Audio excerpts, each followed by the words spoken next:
We take a quick look at Wondercon in this PCC Extra. Welcome to the pop culture cosmos. I don't know, how would you say this, because you're near to the action at Wondercon. Was it something where you could say like WonderCon is like the little brother to the San Diego Comic-Con, which is the be-all, end-all of pop culture conventions? I'd say it's a poor second, because it does WonderCon basically it does revolve around people dressed up as comic book characters, but so is Comic-Con. So I think they're trying to have these two very exclusive events. As you and I know, it's very hard to get into that as press, but people still do. But WonderCon is just another another excuse for them to try to make money, because Comic-Con is getting so full. It's like how Disneyland owns different theme parks. It's too crowded to go to Disneyland. Well, here you can go check out our safari park or whatever. Or go to the water parks, the two water parks if you're in Orlando. And at least the one I went to was really, really nice. And they're both highly rated in Orlando. So I cannot wait to go next time I go back to Orlando. I cannot wait to try them out again. But let's get back to what we're talking about. When it comes to WonderCon, there was only a little bit of news really coming out of it. I think Agents of S.H.I.E.L.D. talk about the new season of Agents of S.H.I.E.L.D. and the fact that Coulson's character is not really Coulson's character that's coming back, but it is still Clark Gregg playing something, I guess, from I don't know if is he from another planet, or what's the story going on with Clark Gregg's character? Because at this point in time, I do know Agent Coulson is dead, but someone or something that looks like Agent Coulson is now back on the prowl and back for revenge. Would it be too much to hope that it's Ben Mendelsohn? Because that would be fantastic. I don't think they have his budget. The Skrull character. Well, it is going through at least season 7, and Clark Gregg is still a major part of that series. He is coming back in a new form, a new entity. But if you see the highlights that were shown, the trailer that was shown, and plus some of the footage that was debuting at WonderCon, he comes back in the form, I guess in an episode that he directed, comes back as an entity that is unfamiliar with anything going on with Agents of S.H.I.E.L.D. and actually shoots and kills a S.H.I.E.L.D. agent right there on the spot. And I know that they cannot actually start their season until the events of Endgame unfold, so we won't be seeing anything from Agents of S.H.I.E.L.D. until mid-May, I believe, at the earliest, because of how this is going to intertwine, at least somewhat indirectly, with what's going on with Avengers Endgame. So it's nice how they try to tie in there at least a little bit. I would like to see it tie in more to the Marvel Cinematic Universe, or at least any of these other shows within the Marvel framework.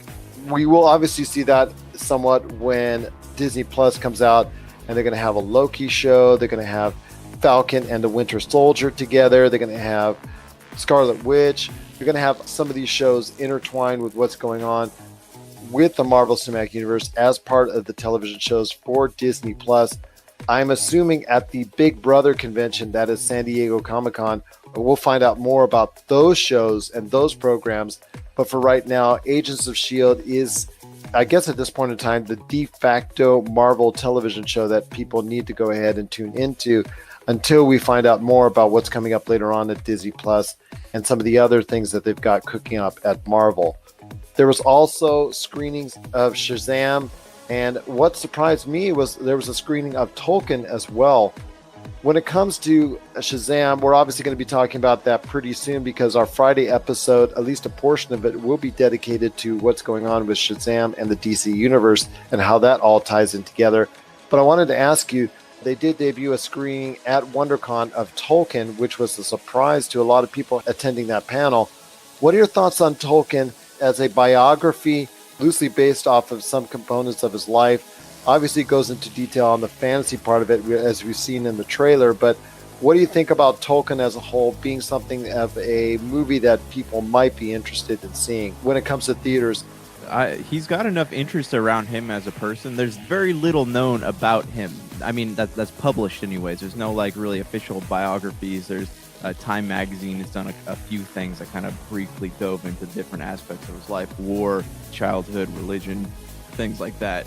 And even that relationship between him and C.S. Lewis, there's only really a lot of word of mouth stuff that people know about that and a few pictures. But I'm curious how far into his life that they're going with this biography. And I do admire the people that got to play the roles, though. Nicholas Hoult and Lily Collins. Like, they're two very well-refined actors, and I can't think of a better duo to be in a film like that. But I also love how they're splicing footage from, like, I don't think it's footage from Lord of the Rings, but there is Lord of the Rings-esque things in there. Yeah, it's just imagery, dream sequences, Yes. fantasy sequences, I think, or something like that. Yeah, right. It's not reused footage from Lord of the Rings. This is, I guess, imagined or infers the Lord of the Ring imagery as far as how it shapes the books, I believe. That's probably, the inspiration he draws from it. And I think that's probably how you get to the point where Tolkien starts creating this Lord of the Rings mythology. And you see the imagery. And because obviously they can't break it down, piece by piece over a course of a 2-hour movie, but at least they can give you some inferences, and the best way to do that is, in this case, very visually. That's probably the best way to say it. Yeah, but you don't get a lot of movies like that. And, you have Across the Universe kind of did it in a musical version, but something that's like that. It's a very interesting film concept to me, to have him dive into his thoughts and go into the whole fantasy realm. Like, that's something that I don't really think has ever been done before, and I'm kind of excited about it. I'm kind of excited about it as well, as a fan of the Lord of the Rings trilogy, as you are. I know I'm looking forward to Tolkien when it comes out here in a couple months. And the people attending the panel at WonderCon were treated to more than just a sampling. They were given the whole thing and the whole screening, which is very unusual, that not just movie, but 2 movies got to be played out there on the panels at WonderCon. So they're trying to differentiate WonderCon from many of the other conventions out there. So that's really, really good. But one movie that did give only just a slice was X-Men Dark Phoenix. They gave a 10-minute slice to the audience at a X-Men Dark Phoenix panel. And people were going in there kind of unsure exactly what's going on because of the de facto nature that the film has, because of the fact that Marvel now has the X-Men property and is probably going to set it into an entirely different direction. And most, if not all, of the actors that you're going to be seeing on the screen when it comes to X-Men Dark Phoenix will probably no longer be a part of the X-Men series after this film.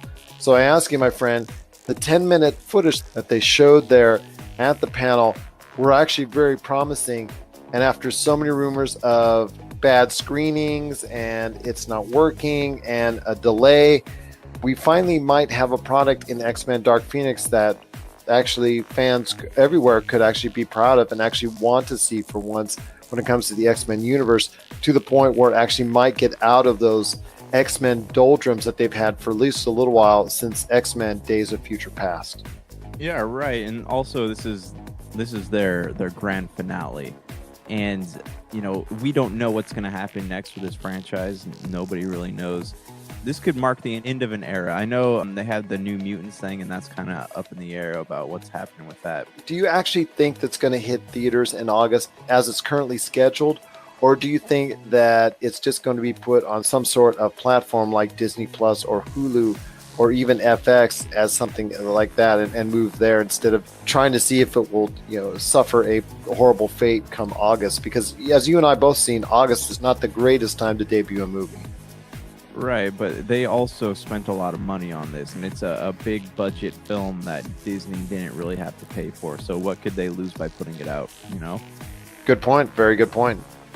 That's where I stand on it. But and also, like, it's not attached to the X-Men universe per se. So if it does succeed, that's a franchise that Disney gained but didn't have to pay for. So it's I don't know. There's no downside in releasing it into theaters, in my opinion. No, that's an excellent point. And you're just playing, it's times like that when you're playing with house money that you can actually end up getting a winner. So we'll have to wait and see what's going on with the New Mutants. But yeah, there was some signs at WonderCon that a lot of people are excited for, especially some good word of mouth with Shazam and Tolkien after the full screenings there, the 10 minutes shown at X-Men Dark Phoenix, and what may come out of the future for Agents of S.H.I.E.L.D. once Avengers Endgame hits theaters. and Agents of S.H.I.E.L.D. comes back on ABC for season 6 sometime in the middle of May. What are your thoughts out there on WonderCon? Did you attend the event? Is that on a priority list for you about attending that show as per se South by Southwest, PAX, East or West, or even the big one, San Diego Comic-Con itself? Share us your thoughts, popculturecosmos@yahoo.com. Also as well, Pop Culture Cosmos, Humanity Media, and Game Source on Facebook, Twitter, and Instagram as well. Thanks for listening. Check out our latest PCC Multiverse on Friday, where we'll be talking Shazam, the latest Joker and Endgame trailers, Babylon 5, and we preview WrestleMania 35 with the guys from the Heavyweight Chumps podcast. That's the PCC Multiverse this Friday on radio stations worldwide and on the Pop Culture Cosmos channel on over 30 different podcast outlets.